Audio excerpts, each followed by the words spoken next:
Hi everybody, and welcome to exercise 2. We're looking at page 36 in our workbook here. And this is another opportunity to work with differentials. Okay, let's read this problem together. So they're talking about a right circular cylinder has a radius of 50 centimeters and a height of 100 centimeters, and we'd like to use differentials to estimate the change in volume of the cylinder if its height and radius are both increased by 1 centimeter.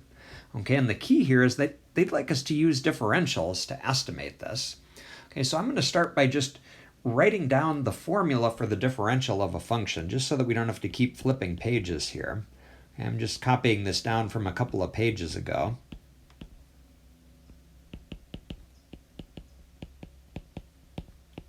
Okay, so there it is when we need it. And let's kind of think about what we need to do this problem. So we're talking about the volume of a cylinder, so kind of our starting point is by recalling what the formula for the volume of a circular cylinder is. Okay, some of you might remember this. It's okay if you don't. This is something that you can look up. Okay, so this is just the formula for the volume of a cylinder. Okay, of height h and radius r. Okay, so if we kind of put mathematics to the words, okay, that they're giving us here, or actually math symbols to the words, okay, we're being given kind of a starting value for the radius and the height. Those were these two numbers, so let's maybe start by noting that. Starting radius is 50 and starting height is 100. We're working in centimeters, it looks like here. And they're also giving us changes in those amounts. Okay, they tell us that both of those two quantities are going to increase by 1 centimeter. So what that's really giving us is a change in r and a change in h. Okay, both of those changes are 1. And what is it that we're being asked to find here? Okay, well, you can see that kind of here. We'd like the change in volume of the cylinder, and we're trying to estimate it using differentials, so they're really asking us for dV. Okay, and so since we're being asked to calculate a differential, we need to use the formula for a differential. Only thing is that the formula that I just pointed to has x's and y's in it. We're going to need to adapt it because our variables are r and h. Okay, so instead of df, we're going to have dv. Okay, and instead of x's as our first variable, we have r's. So we'll take the derivative of v with respect to r times dr instead of dx.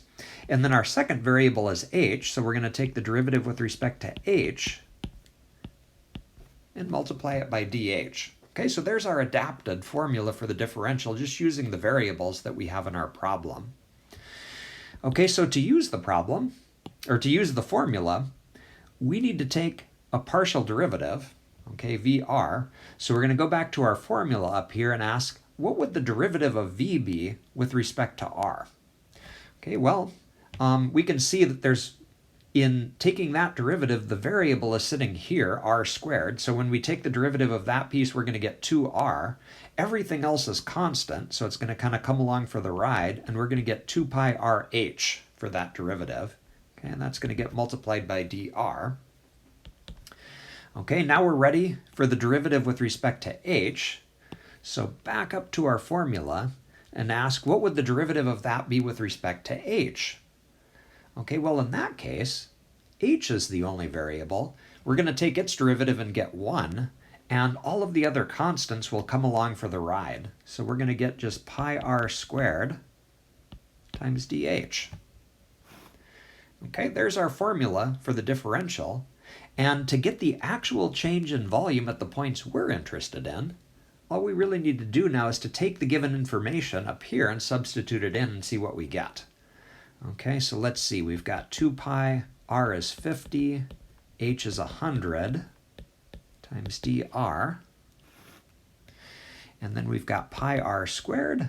Again, r is 50. And dh. Oh, and actually, just to save a little writing here, I can also fill in the r and the h, can't I? Okay, dr and dh were both given to be 1 up here on this line, so we might as well just go ahead and make that observation. And now it's a matter of just crunching out the numbers here and seeing what we get.